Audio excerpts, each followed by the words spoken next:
아멘. 오늘 우리에게 주시는 하나님 말씀 보도록 하겠습니다. 누가복음 20장 27절에서 40절까지 말씀입니다. 누가복음 20장 27절에서 40절까지 말씀입니다. 신약성경 131페이지 누가복음 20장 27절에서 40절까지 말씀입니다. 우리 다 찾으신 줄 알고 저와 한 절씩 교독하도록 하겠습니다. 저부터 읽겠습니다. 부활이 없다고 주장하는 사두개인 중 어떤 이들이 와서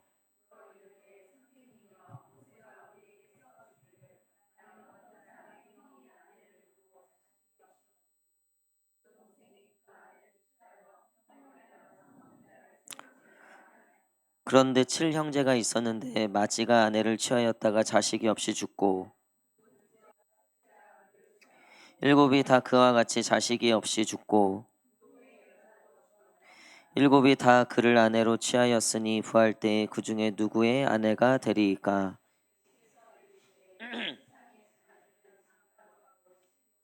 저 세상과 및 죽은 자 가운데서 부활함을 얻기에 합당히 여김을 받은 자들은 장가가고 시집가는 일이 없으며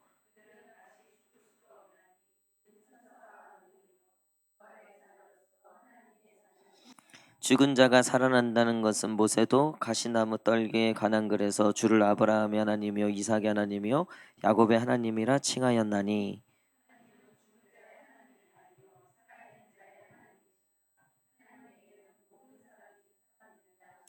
서기관 중 어떤 이들이 말하되 선생님 잘 말씀하셨나이다 하니 그들은 아무것도 감히 더 물을 수 없음이더라. 아멘. 할렐루야. 예, 우리 오늘 수업에 오신 성도님들 환영합니다. 우리 한번 마음의 손을 얹고 하나님께 이렇게 고백하기를 원합니다. 주님 내게 은혜를 주옵소서. 시작. 주님 내게 우리 한번 더 주님 내게 복을 주옵소서. 시작. 주님 내게 복을 주옵소서. 아멘. 우리 이번에 옆에 있는 분들 한번 앞뒤에 있는 분들 축복했으면 좋겠습니다. 우리 환한 미소로 얼굴을 바라보시면서 하나님께서 복 주실 겁니다. 은혜 주실 겁니다. 시작. 복 주실 겁니다. 예, 우리 오늘 판도를 바꾸다라는 제목으로 같이 오늘 말씀 나누도록 하겠습니다. 부활에 관한 부활 논쟁이 있었던 그 일에 대한 이야기입니다. 이 바리새인들, 서기관들, 또 이 레위인들, 제사장들, 그리고 거기에 이제 사두개인이라고 있었는데 이 부활을 믿지 않는 파가 사두개파였어요. 오늘 말씀에도 보면 27절 한번 읽겠습니다. 27절 시작. 부활이 없다고 주장하는 사두개인 중 어떤 이들이 와서 사두개인들은 당시에 수는 굉장히 적었지만 굉장히 부자들을 중심으로 이루어진 파였어요. 에세네파가 있고 사두개파가 있고 바리새파가 있었는데 크게 그중에 제일 부자들, 이 바리새인들은 좀 종교적 권력을 갖고 있는 사람들이고 에세네파는 세례 요한이 속해 있던 완전히 종교적인 완전히 신앙의 모든 걸 다 올인하는 그런 부류라면 이 사두개파는 권력도 있지만 그거보다는 이 부와 명예가 가장 소중했던, 그러니까 굉장히 이 땅의 것들에 대해서 이 땅의 풍요와 이 땅의 것들에 대해서 관심이 굉장히 많은 그런 파가 이 사두개파였다는 거예요. 그 사두개파는 부활을 믿지 않았어요. 여러분 부활을 왜 안 믿을까요? 부활을 안 믿는 이유가 있어요. 그거는 내세를 믿지 않기 때문에 그래요. 우리 신학적으로 보면 영혼 불멸석이라고 있어요. 그냥 영혼이 그냥 죽으면 영혼도 그냥 끝난다. 그래서 우리는 뭐 천국도 안 가고 지옥도 안 가고 죽으면 그냥 다 끝난 거다. 그냥 리셋도 아니고 그냥 죽으면 그 존재의 영혼 자체도 그냥 다 사라지는 거예요. 그러면 어떤 일이 일어납니까? 우리는 왜 오늘도 그래도 죄를 짓지 않고 살려고 합니까? 그래 우리가 왜 오늘 하나님께 그래도 힘을 다해서 하나님을 사랑하려고 합니까? 우리의 삶이 이 땅에서 전부가 아니기 때문에 그렇죠. 그렇죠? 하물며 기타 여러 종교들도 내세에 대해서에 대한 내세관이 있잖아요. 그렇죠? 뭐 불교는 윤회, 거기는 뭐 다음 생에 소로 태어나지 않으려면 요번 생에 이제 선한 일을 많이 해야 되고. 근데 사두개파는 그런 게 없어요. 오직 이 땅이 전부인 거예요. 그러면 어차피 죄 짓고 죽어도 똑같고 선하게 살아도 똑같고 내 맘대로 살아도 뒤에 똑같고 그러면 이 땅에서 내가 굳이 어떤 걸 지키고 어떤 선을 지키고 이렇게 살 이유가 없는 거죠. 여러분 30년 전이에요. 벌써 30년 전에 영국의 대형 버스에 그 영국의 유명한 버스가 뭐죠? 2층 버스죠. 아마 영화나 그런 거 보면 나오잖아요. 근데 그 영국 그 런던에 있는 버스 광고를 내는 게 굉장히 비싸요. 근데 거기에 광고를 내는데 뭐였냐면 신은 없다. 천국 지옥은 없다. 그러니까 마음대로 살아라. 이거를 영국 전역에 있는 2층 버스에 누가 광고를 붙인 거예요. 여러분 근데 그 광고가 이 영국의 젊은이들 마음에 불을 지핀 거예요. 가뜩이나 종교에 대해서 멀어졌던 이 젊은이들이 아 진짜 우리가 굳이 우리 조상 때부터 뭐 거의 교회의 이 유럽 교회의 사실 중심이 영국, 프랑스, 독일 이랬거든요. 굳이 우리가 이제 내 부모가 믿었던 우리 조상들이 믿었던 우리가 그 신을 굳이 따를 필요가 있냐. 그 얘기가 이 영국뿐만 아니라 유럽의 이 젊은이들의 마음을 완전히 후벼 판 거예요. 그래서 거기서부터 허무주의, 히피 문화, 그게 이제 미국으로 넘어가죠. 그러니까 죽어서 천국도 없고 지옥도 없고 이 땅에서 노세 젊어서 노세. 우리가 못하러 선을 지키고 못하러 우리가 마땅히 지켜야 될 도덕과 윤리에 대해서 우리가 뭐 그렇게 신경 쓸 필요가 있냐. 여러분 그때부터 급격하게 늘어나는 게 마약, 매춘, 범죄, 경제 사기 이런 것들. 여러분 이 사두개인들은 이 부활을 믿지 않은 건 결국은 내세관이 없다는 거예요. 다음이 없다는 거죠. 그래서 예수님한테 이렇게 물어보잖아요. 한 여자가 있었는데 결혼을 했어요. 근데 7이 형제야. 당시에 율법에 보면 자식이 없이 남편이 죽으면 그 여자를 과부 만들지 않고 그 동생이 그 여자를 책임지게 돼 있어요. 근데 자식도 없어. 그러면 아예 부인으로 맞아들여야 돼요. 그렇게 첫째도 죽고 셋째도 넷째, 다섯째, 7째까지 다 죽었어. 자식 없이. 그럼 나중에 부활하면 이 여자의 남편이 누구냐? 첫째냐, 둘째냐, 셋째냐, 넷째냐, 다섯째냐, 여섯째, 7째냐? 예수님한테 누구냐고 물어본 거죠. 그러니까 한마디로 야 부활 같은 건 없어. 너 여기 대답해봐. 야 부활 그거 엉터리야. 부활은 존재하지 않아. 이거를 얘기하고 싶어서 예수님께 얘기했던 거죠. 근데 거기에 대해서 예수님이 뭐라고 얘기합니까? 예수님의 이 대답이 34절부터 38절까지인데 한번 쭉 읽어봅시다. 34절부터 38절 시작. 예수께서 이르시되 이 세상의 자녀들은 장가도 가고 시집도 가되 저 세상과 내 세간을 얘기하죠. 저 세상과 및 죽은 자 가운데서 여김을 받은 자들은 장가가고 시집가는 일이 없으며 그들은 다시 죽을 수도 없나니 이는 천사와 동등이요 부활의 자녀로서 하나님의 자녀임이라. 죽은 자가 살아난다는 것은 모세도 가시나무 떨기에 관한 글에서 주를 아브라함의 하나님이요 이삭의 하나님이요 야곱의 하나님이시라 칭하였나니 하나님은 죽은 자의 하나님이 아니요 살아있는 자의 하나님이시라. 하나님에게는 모든 사람이 살았느니라 하시니 아멘. 야 부활하면 누가 결혼한다 그랬어? 니네가 생각하고 있는 이 땅에서의 그 법칙이 죽어서 그대로 적용되지 않아. 너희가 생각하는 그거와 전혀 다른 세계가 열리게 될 거야. 가끔 우리도 그런 생각하잖아요. 우리가 천국에 가서 우리 먼저 가신 엄마를 다시 배울 날을 기대하잖아요. 그쵸? 우리가 정말 너무나 마음 아프게 먼저 떠나보낸 성도를 우리가 보낼 때도 다시 보자. 천국에서 다시 보자. 여러분, 그럼 우리가 천국에 가서 먼저 돌아가신 우리 엄마를 그대로 보는가? 그러면 거기서도 이제 우리 엄마고 우리 아빠고 또 내 아내고 우리 가정이 그대로 그냥 천국에 가면 한국 사람들 모여 있고 미국 사람들 모여 있고 이쯤 되면 이제 좀 어느 정도 눈치가 채지죠. 그게 아닐 수 있다는 거예요. 물론 우리가 몰라요. 가봐야지 알아요. 죽어야지 알아요. 그건 맞아요. 근데 오늘 말씀해 보니까 분명한 사실 한 가지는 이 땅이 전부라고 생각했던 사람이 기대했던 죽음 이후에 아무것도 없다고. 그래서 맘 편히 있었던 그 사람들의 생각과는 전혀 다른 판도가 바뀌는 세상이 열린다는 거죠. 여러분, 근데 그게 신앙의 묘미라는 거예요. 여러분, 예수님이 이 땅에 오셔서 하신 일은 판도를 바꾸시는 일이었어요. 예를 들면 율법으로는 세리와 창기들하고는 가까이 하면 안 돼요. 사마리아인하고도 가까이 하면 안 돼요. 율법으로 보면 그건 다 죄예요. 나병 환자 걸린 사람하고 가까이 하면 안 돼요. 왜? 그 나병의 저주가 나한테도 옮아요. 근데 예수님이 오시니까 판도가 바뀌는 거예요.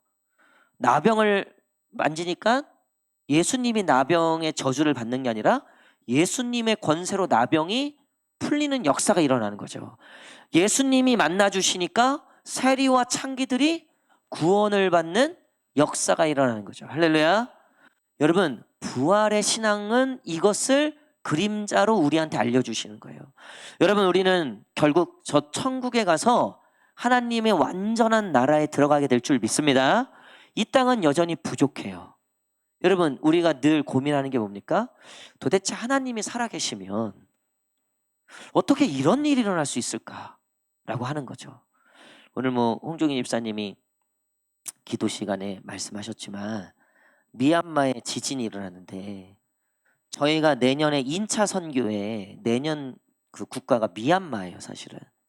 그리고 제가 2014년도에 2015년도에 미얀마를 다녀왔어요. 그때 우리 소정 전사님하고 같이 갔었어요. 제일교회 있을 때. 그래서 미얀마에 대해서 그 만델레이라고 하는 지역도 가봤고, 그런데 불교 국가예요. 불교 국가인데 여러분, 세상 착한 사람들이 보니까 물론 사람이 다 죄인이지만 그 종교성이요 얼마나 순수한지 몰라요. 그러니까 거기다가 예수님만 딱 들어가면 이 사람들이요 정말 예수님을 잘 믿어요. 근데 너무나 가난해. 게다가 이 군부의 이 쿠데타가 너무나 많이 일어났던, 그리고 그 정쟁 때문에 이 정치적 혼란 때문에 백성들이 너무나 고달픈 삶을 살고 있어요. 이번에도 그 뉴스 보셨잖아요. 그 지진 때문에 장비가 없어. 지금 군부가 이 쿠데타 일으켜서 아웅산 수치 쫓아내고 정권은 잡았는데 이 국민들을 위한 정권은 아니야. 보니까 인프라도 설치가 안 돼 있어. 아무것도 안 해. 그냥 내전 중이죠. 내전 중. 게다가 지진 나고 3시간 후엔가 그 반군을 공격하잖아요. 지금 국민들은 안중에도 없는 거예요. 지들 권력이 중요하지. 근데 이 인프라가 안 돼 있으니까 지진이 났는데 그거를 보통은 뭐로 치워야 돼요? 그 돌더미를 중장비를 가지고 치워야 되잖아요. 그게 전혀 준비가 안 돼요. 그러니까 사람들이 그 뉴스 보시면 그 손으로 다 그걸 빼잖아요. 근데 너무나 저도 그걸 보면서 참 마음이 뭉클했는데 이 아들이 집이 무너진 걸 보고 그 안에 이제 어머니가 혼자 계신 걸 안 거예요. 달려가고 막 돌을 파헤치는데 엄마 손이 딱 나온 거예요. 엄마 손이. 근데 그 무거운 돌을 어떻게 치워요, 그거를. 남자들이 다 달라붙어서 친다 안 되는 거예요. 엄마 손을 붙잡고 그냥 있는 거예요. 엄마가 돌아가시는 걸 거기서 그냥 보는 거예요. 여러분, 그걸 보면 도대체 하나님이 살아계시면 어떻게 세상에 이런 일이 일어날 수 있을까? 아니, 그 군부 정권은 그 호화로운 생활들을 다 하고 있잖아요. 이런 엄청난 지진이 발생했음에도 불구하고 구호단체를 못 들어오게 해요. 군부가. 반란이 일어날 수 있으니까 국민들이. 괜히 외국에서 구호단체들이 들어오면 또 이 이상한 일들이 일어날 수 있으니까 아주 못된, 정말 저도 막 분노가 나오더라고. 분노가. 야, 하나님 저것들 안 잡아가시고 뭐합니까? 여러분, 저 북한에 오늘도 그 러시아 우크라이나 전쟁에 아무것도 영문도 모른 채 그냥 김정은의 욕심 때문에 달러벌이로 그 20대 젊은 애들이, 10대 20대 젊은 애들이 가갖고 그 영상 인터뷰 보셨어요? 그 살아남은 북한 군인? 그냥 우리랑 별반 다르지 않은, 우리나라에서 태어났으면 그냥 평범하게 살았을, 아무 그냥 그런 전쟁과는 상관없이 살았을 그냥 우리랑 똑같은 청년이에요. 근데 단지 북한에서 태어났다는 이유만으로. 그러면 참 그런 거 보면 세상에 하나님이 정말 공평하신가? 뭐 거기까지 갈 필요 없죠. 우리나라만 해도 억울한 사람들은 맨날 억울하고, 힘 있는 사람들은 뭐 그냥 애들까지 뭐 탄탄대로가 열려 있고, 뭐 무슨 반칙을 써서라도 좋은 자리는 다 가고. 요번에도 보니까 청년들이 분노하는 거잖아요. 분노. 그러니까 매번 왜 일이 반복되는가? 뭐 여당이든 야당이든 권력 잡은 사람들의 그 노블리스 오블리제가 안 되는, 응? 가진 자의 도덕과 윤리가 없는, 도대체 왜 똑같은 일이 왜 이렇게 반복되는가? 도대체 공의와 정의는 어디 있으며 하나님은 무엇하고 계시는가? 여러분, 여기에 사실 우리가 많이 부딪힐 때가 있죠. 해설이 안 되고 해석이 안 되고. 지금 사두개인도 똑같은 거예요. 자기네들 계산과 이 지식에는 도무지 부활이 설명이 안 되고 이해가 안 되는 거예요. 그러니까 안 믿어지는 거죠. 근데 여러분, 결국 사두개인들이 안 믿은 건 부활이 아니에요. 뭘 안 믿은 거냐면 예수 그리스도를 안 믿은 거예요. 하나님을 안 믿은 거예요. 할렐루야. 여러분, 분명히 하나님은 구약 때부터 부활에 대해서 말씀해 오셨어요. 그리고 예수님 역시 부활에 대해서 얘기하시면서, 야 모세, 너희가 그렇게 죽고 못 사는 모세가 얘기하지 않았냐? 아브라함의 하나님, 이삭의 하나님, 야곱의 하나님이라고. 우리 하나님은 그들이 죽어서 이제 더 이상 끝난 자들이 아니라 그들이 저 하나님과 함께 부활해서 그 천국에서 그 하나님과 함께 있어서, 하나님이 아브라함이 죽은 지가 1000년 2000년이 넘었음에도 하나님이 이스라엘 백성들 너희한테 나타나서 하나님을 뭐라고 소개했냐? 나는 아브라함의 하나님, 이삭의 하나님, 야곱의 하나님이다 소개하지 않았냐? 여러분, 결국 사두개인이 믿지 않은 거는요, 하나님의 정의와 공의, 하나님의 주권과 뜻을 믿지 않은 거예요. 여러분, 우리도 마찬가지입니다. 항상 제가 이거 주일 오후에 얘기했었죠. 우리 한번 마음에 손을 얹고 저를 한번 따라해 보세요. 항상 하나님이 옳습니다. 시작. 좀 더 구체적으로 저를 따라서 말씀하세요. 보통 제 뜻은 하나님의 뜻이 아닙니다. 시작. 할렐루야. 여러분, 우리가 왜 자꾸 신앙에서 넘어지고 시험 들고 왜 자꾸 의심이 생기고 그러는가? 그러니까 내 뜻이 하나님의 뜻이라고 생각하는 착각, 그리고 내가 옳다는 착각, 하나님이 옳다는 고백이 없는 신앙, 결국 하나님의 뜻대로 이루어지게 될 것, 그 뜻이 선하실 거라는 믿음이 없는, 여러분, 거기서부터 이 사두개인의 고민이 시작됐듯 저와 여러분들의 고민이 시작될 수 있다는 거예요. 여러분, 제가 아까 말씀드렸던 미얀마의, 저 북한의, 또 우리가 도무지 이해할 수 없는 세상 돌아가는 이 형편, 도대체 하나님은 살아계신가? 하나님의 정의와 공의는 뭔가? 여러분, 하나님의 정의와 공의가 있는 줄 믿습니다. 근데 분명한 건 내 정의와 내 공의는 아니라는 거예요. 여러분, 세상에 나와 똑같은 사람이 있나요? 우리 교회에 쌍둥이가 있어요. 지금 이제 중학교 1학년 됐어요. 이름이 예찬이, 예성이에요. 가끔 이제 길 가다가 봐요. 지금도 헷갈려. 예성이한테 예찬이라 그러고 예찬이한테 예성이라 그래요. 아니, 걔네들은 정말 비슷하게 생겼어. 진짜 쌍둥이처럼 생겼어요. 여러분, 근데 애 엄마가 얘네 정확히 구분할까요? 못 구분할까요? 정확하게 구분하죠. 정확히. 우리도 좀만 관심 가지면요, 그 구분할 수 있어요. 여러분, 세상에 똑같은 사람이 있어요, 없어요? 존재할 수 없어요.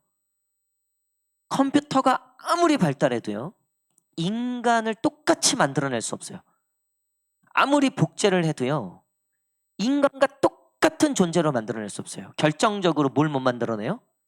영혼을 못 만들어내요. 여러분, 근데 그걸 만드신 분이 누굽니까? 하나님이세요. 할렐루야. 근데 그 하나님이 틀릴 수 있다? 그 하나님이 오류가 있을 수 있다? 그러니까 하나님, 지금 오류 났잖아요. 내 인생이 왜 이래요? 지금 우리 집이 왜 이 집 왜 이 모양이 됐어요? 하나님, 왜 우리 자녀들이 지금 왜 이 지경이 됐어요? 하나님, 왜 이 나라가 이 지경이 됐어요? 하나님, 왜 내 사업이 이 지경이 됐습니까? 여러분, 거기에 대해서 우리의 대답은 언제나 하나님은 오르십니다. 그리고 내 생각과 내 뜻이 하나님의 뜻이 아닐 가능성이 굉장히 큽니다. 거의 99%예요. 거의 99%. 오늘 사두개인은 결국 자신의 판에 빠져 있을 뿐이에요. 하나님은 어떤 분이냐? 그 판을 바꾸시는 분이에요. 여러분, 그러니까 우리가 오늘 이 예배를 통해서 기대하는 건 뭡니까? 세상적으로, 물질적으로 내가 가진 힘과 능력으로 해결할 수 없는 수많은 문제들, 도무지 이 남편에 대해서, 가정과 자녀와 일터와 내 건강과 내 삶에 대해서 내가 온갖 힘을 다 쏟아붓지만, 야, 내 자식이 내 뜻대로 안 되더라. 우리의 결론은 그거예요. 그러니까 우리가 만들어 놓은 판의 결론이에요. 근데 하나님은 그 판을 바꿔내시는 분이라는 거예요.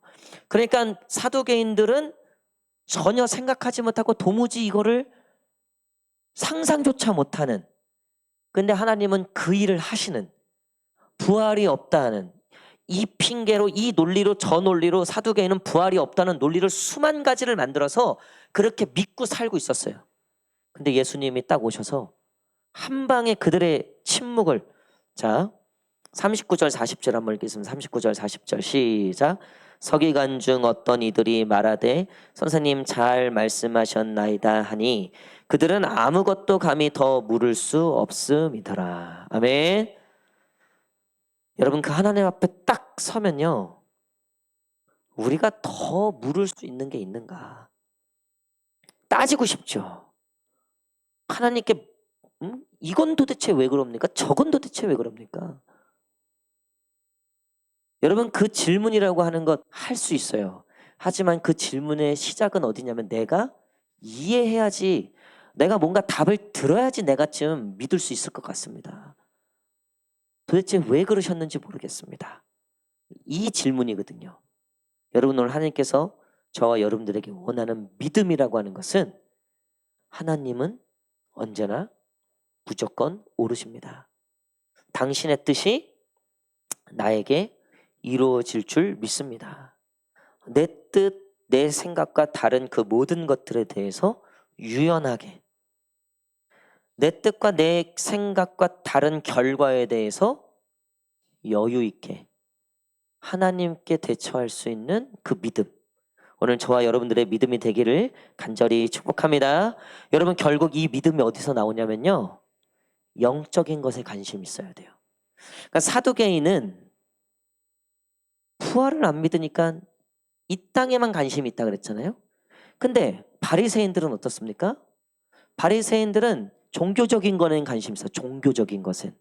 근데 진리에 대해서는 관심이 없었어요. 그러니까 종교적인 것에는 관심 있어요. 왜 부적 갖고 다니고 때 되면은 절에다가 쌀 보내고 때 되면 교회에다 또 뭐 절에 쌀 보내는 것처럼 뭐 교회에다가 뭐 하고.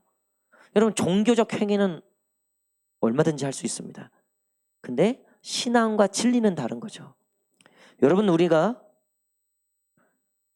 결국 하나님을 진리라고 여기고 하나님은 내 어떠한 판도 바꾸실 수 있는 능력이 있고 하나님은 내가 이해할 수 없는 방법으로도 분명히 선하시게 나를 인도하실 거란 그 믿음, 그 신뢰가 어디서부터 오냐면 우리가 그 영적인 것에 마음을 가질 때예요. 우리가 말씀의 마음을 가질 때고 우리가 예배의 마음을 드릴 때고 결국 하나님 사랑하는 것에 우리가 전심을 다할 때 그 믿음이 저와 여러분들에게 주어지는 줄 믿습니다. 우리가 월요일 날, 화요일 어제 그제 저녁 기도회 때 우리가 봤던 말씀 중에 이 바리새인들이 하나님을 두려워하지 않고 사람을 두려워한다고 성경에 나와 있어요. 그들이 사람을 두려워하더라. 바리새인들뿐만 아니라 서기관들, 제사장들 다. 그러니까 예수님을 잡고 싶은데 못 잡는 거예요. 왜? 사람들이 두려워서. 왜? 예수님이 인기가 많으니까 아직은. 그러니까 확실하게 뭔가 건덕질 잡아서 죽이지 않는 이상은 이제 아직 두려운 거죠. 여러분 근데 하나님을 두려워하지 않으니까 예수님을 죽일 생각하는 거죠. 예수님을 꺾을 생각을 하는 거예요. 그러니까 믿음을 꺾을 생각을 하는 거예요. 그러니까 예수님이 분명히 네가 사랑해야 된다. 너가 원수를 용서할 줄 알아야 된다라고 말씀하셨는데 그걸 꺾는 거야 내가. 내가 용서하면 내가 질 것 같거든요. 내가 완전 손해보고 내가 완전 끝날 것 같거든요. 그러니까 못 믿는 거예요. 하나님의 그 말씀을. 그러니까 이 판을 바꾸시는 하나님의 능력을 신뢰를 못하는 거예요. 요즘 이제 내일 미국 시간으로 이제 내일이죠. 내일부터 우리나라에도 25% 관세를 뭐 진짜 발표할지 모르겠어요. 워낙 변덕이 심한 할아버지라 뭐 어떻게 될지 모르겠어요. 근데 어쨌든 뭐 미국 시간으로 이제 내일 땡땡 치면 그때부터 뭐 바로 그 효력이 발생한다. 여러분 이게 보통 일이 아니더라고요. 이 자동차만 해도 우리나라 반도체 다음으로 먹거리 중에 하나인데 우리 이재식 집사님이 이제 그 삼성 협력업체예요. 삼성 반도체 그 협력업체. 근데 이제 전반에 이런 산업 전반에 대한 이야기들을 그 주일날 좀 나눴는데 이 관세라고 하는 게 왜 이게 무서운 건가? 이 반도체도 지금 미국이 엄청 누르고 있잖아요, 우리나라를. 그러니까 미국으로 다 공장 지어라 하는 얘기. 우리나라 공장, 우리나라에서 만드는 건 다 관세 붙일 거니까. 근데 이재식 집사님이 삼성 반도체 공정의 그 밑에 협력업체인데 그 파이프 배관을 만드는 회사더라고요, 보니까. 거기에 집사님은 이제 설계 관련된 일이에요. 근데 주일날 이제 이런저런 얘기, 남자들은 또 모이면 또 이제 막 나라 걱정하고 뭐 이런 막 얘기하는데 목사님 이게 근데 보통 일이 아닙니다. 미국이 관세를 올리는 요 하나가 우리나라 삼성 반도체 그냥 그거 하나에만 영향을 주는 게 아니라 그 밑에 10,000개 정도의 회사에 영향을 준다는 거예요. 협력업체 그 밑에 모든 그 업체들이 있잖아요. 관련된 협력업체들. 당장 자기네들도 다음 일거리가 없다는 거예요. 왜 삼성이 더 이상 여기다가 공장을 안 지으니까. 지금 평택에 그거 짓는 거 끝나면 계획이 없대요. 용인의 삼성 반도체 클러스터 작년에 발표했잖아요. 재작년인가에. 그거 거의 지금 진행이 안 돼요. 지금 이 상태로는 그거 못 줘요. 그거 뭐 몇백 조를 쏟아붓는데 관세를 뭐 25%에 플러스 20% 때린다고 하니 이게 이해 타산이 안 맞는 거예요.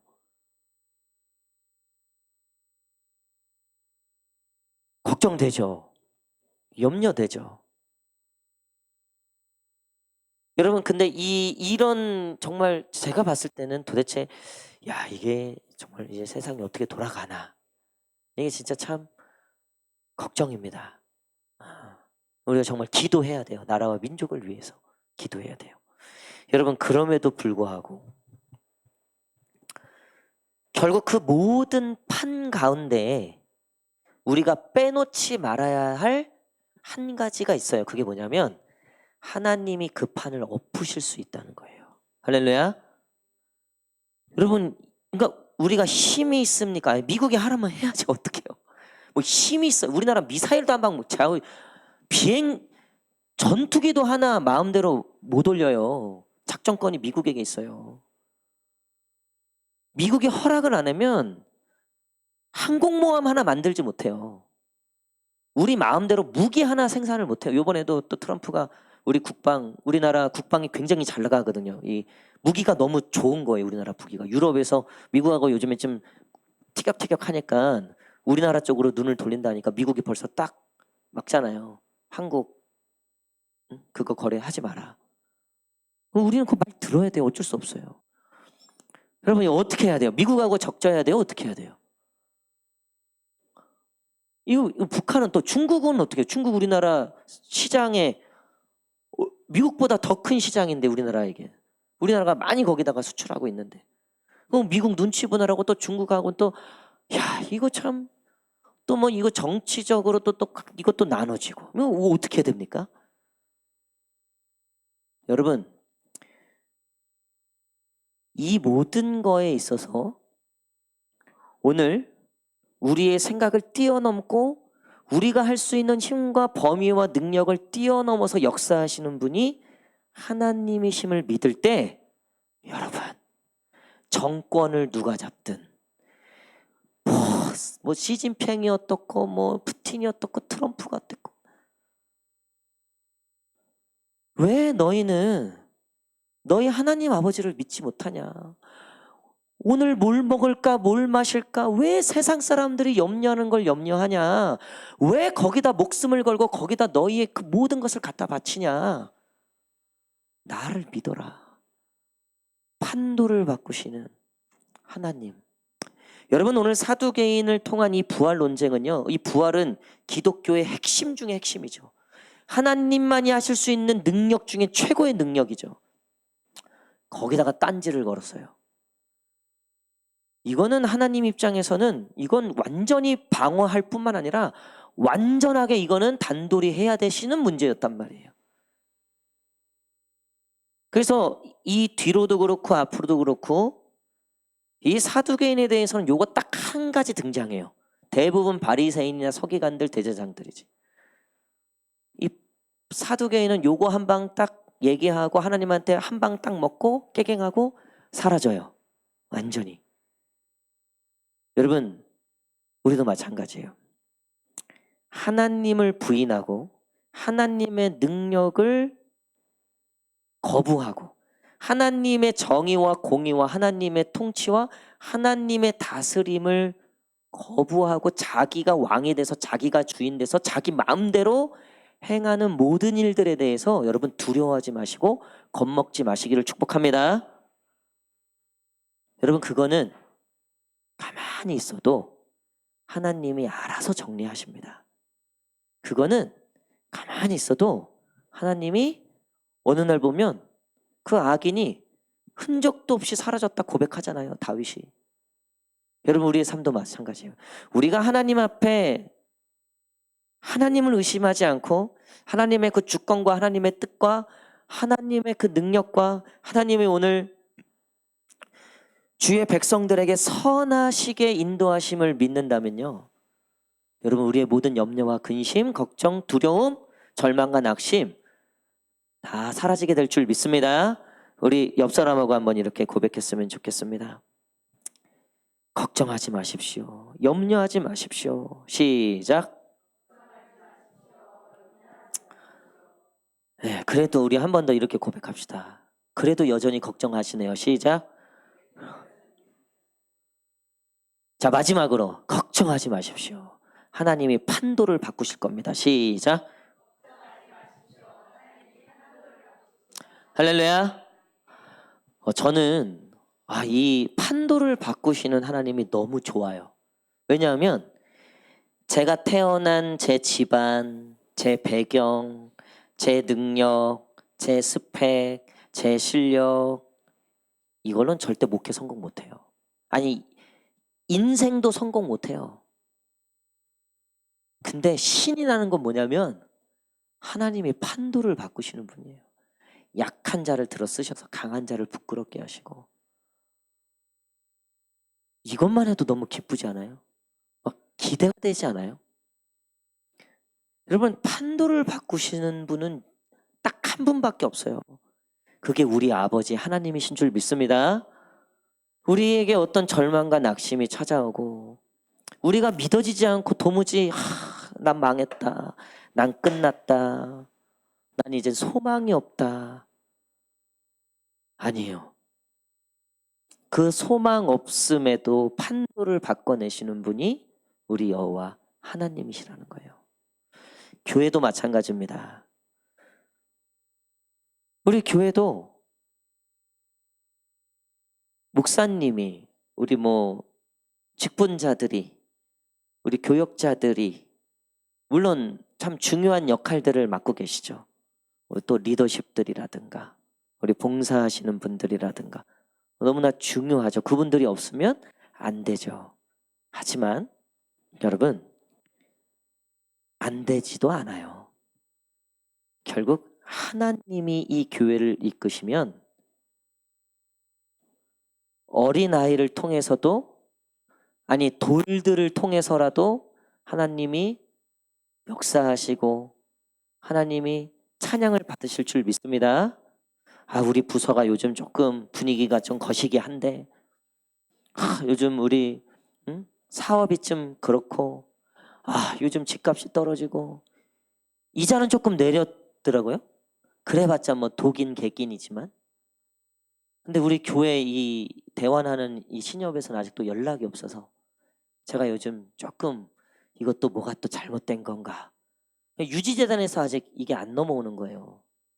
유지재단에서 혹시라도 우리가 하는 것도 아닌데 유지단에서 계속 서류를 안 넘겨줘 갖고 계속 거기에 밀리고 있는데 여러분 그래도 그거 대출 대환 안 된다 해도 우리가 지금 이자 6점대 쓰고 있는데 옮기는 거는 4점대 쓰는 거예요. 그래도 꽤 많이 이자가 내려가는 거잖아요. 우리 생각에는 그쪽으로 가는 게 당연히 인지산정 상식적인 거 아닙니까?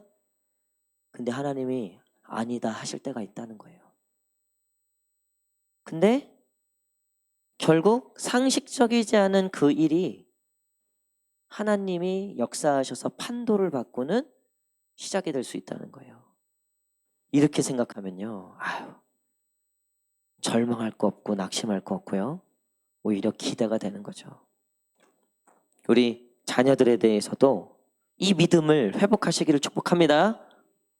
제가 그 부흥회 때 지금 이제 딸이 한 분 있는데 나이가 조금 있으신데 아직 시집을 못 가셨다. 그 엄마 기도 제목이 그 딸이 시집 가는 거다. 그분도 저한테 얘기하시면서 웃으세요. 이게 인간적으로는 참 어려운 거기 때문에 그렇죠. 저도 사실 들으면서도 하나님이 이렇게 해주실 거예요라는 말이 잘 안 나왔어요. 솔직히. 근데 하나님이 그걸 계속 제 마음을 찌르시는 거예요. 야, 네가 그러니까 시집 못 갈 수도 있어. 근데 나 기분 나쁘다는 거야 하나님이. 근데 나 기분 나쁘다. 너 네 말하는 뻔세가. 결국 니는 시집 못 가는 게 아니라 나에 대해서 네가 멈칫한 거다. 그리고 나서 제가 선포했잖아요. 공개적으로. 수년내. 할렐루야. 그리고 만약에 시집 못 갔다. 윤 목사 거짓말했다. 저거 끝났다. 여러분 그렇게 따지실 분 손 들어보세요. 그럼 나는 이렇게 따질 거야. 하나님한테 물어보시라고. 하나님한테. 여러분 자녀를 위해서도요. 하나님 이 자녀의 판도가 바뀌게 해주십시오. 그러니까 나는 내가 아무리 말해도 안 됩니다. 내가 얼르고 달래보고 별걸 다 했는데 안 됩니다. 하나님 사실 아유 이제 나도 포기입니다. 그냥 아유 그냥 이제 나도 이제 나도 앵간합니다. 이제 아유 이제 여러분 이러지 마시고요. 하나님한테 판도를 바꿔달라고 그냥 하나님께 그 모든 것을 맡겨드리고 하나님 나는 약하지만 내 생각은 이렇지만 하나님의 생각은 다를 줄 믿습니다. 아니 막 그러고 믿음으로 막 밀고 들어오는데 하나님이 그거를 막 밀어내시겠어요? 뭐라도 어떻게라도 해서 결국 그 자녀에게 선하게 갚아주실 줄 믿습니다. 그러면 기도 안 할 이유가 없어요. 매일매일 선포하시는 거예요. 우리 부흥회 때 제가 우리 그냥 무조건 꼬투리라도 잡아서 축복하자 그랬죠. 자 우리 옆 사람 자 이제 또 수요일날 만난 게 이게 보통 또 인연이 아닌데 자 우리 앞뒤 좌우 우리 분들 얼굴 한번 보시고 한 3초 정도 딱 스캔하시고 그냥 아무거나 축복하십시오. 뭐 가정이 잘 될지어다, 자녀들이 복을 받을지어다, 뭐 우리 권사님 살이 더 빠질지어다, 뭐 뭐든 자 여러분 하나님이 우리의 그 믿음에 판도를 바꾸실 줄 믿습니다. 우리 그런 믿음으로 우리 한번 축복하는 시간 갖도록 하겠습니다. 자, 1분 드릴 테니까 앞뒤 좌우 한 3초 딱 스캔하시고 입술로 선포해 주세요. 믿음으로 선포해 주세요. 믿음으로 선포해 주십시오. 믿음으로.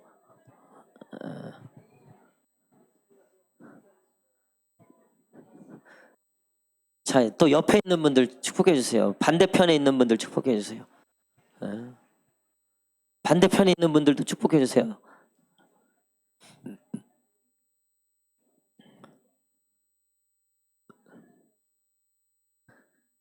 할렐루야. 말씀의 결론을 맺도록 하겠습니다. 여러분, 우리가 하나님을 두려워하면서 하나님의 그 영혼에 우리가 관심을 갖게 되면서부터 우리의 이 믿음이 충만해지는 거예요. 우리가 결국 하나님을 두려워하지 않기 때문에 의심이 생기고 염려하고 걱정하는 거지. 하나님을 경외하지 않기 때문에 결국 하나님을 믿지 못하기 때문에 우리가 결국 우리의 생각과 우리의 뜻대로 하려고 덤비는 겁니다. 오늘 이 사두개인의 이 예수님을 향한 논쟁, 그러니까 하나님과 논쟁하지 마시고 하나님을 믿으시기를 축복합니다. 우리 기도를 통해서 오늘 예배도 마찬가지예요. 그냥 하나님을 전적으로 믿어드리고 나의 그 전적인 믿음을 드리고 그리고 하나님께서 역사하시고 일하실 것을 기대하시는 그런 저와 여러분 되시기를 간절히 축복합니다.